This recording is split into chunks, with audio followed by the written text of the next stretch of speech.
Marami ang nagtatanong kung kailan mag-expire ang kontrata ni Bea sa GMA Network. Pinag-uusapan kasi sa social media na very soon na raw ang pag-renew niya ng kontrata. Ang sagot ay malayo pa umano ang expiration ng contract sa GMA ng aktres. Pero magre-renew na ito dahil may next project na nga ito sa network. Pag-uusapan na nga ang susunod niyang proyekto sa Kapuso habang may iba siyang ginagawang show. Hindi matutuwa ang mga nagsasuggest na huwag umanong mag-renew ng kontrata si Bea sa GMA.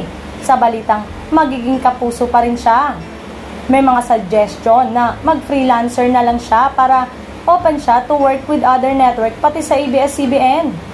Wala pang timeline kung kailan ang next project ni Bea sa GMA dahil marami siyang project na gagawin at nakafocus siya ngayon sa Widow's War. Sa July 1, ang world premiere ng Murder Mystery series niya.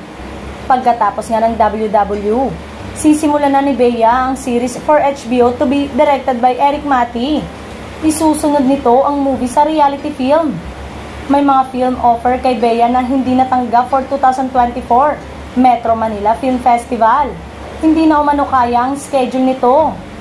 Kasama pa sa nagpapasikip na sa schedule ng aktres ang TVC shoot for her endorsement. Kaya mali ang sinasabi ng basher nito na nabawasan ang kinang ni Bea nang lumipat sa GMA. Sunod-sunod pa rin ang project nito at pinag-uusapan pa.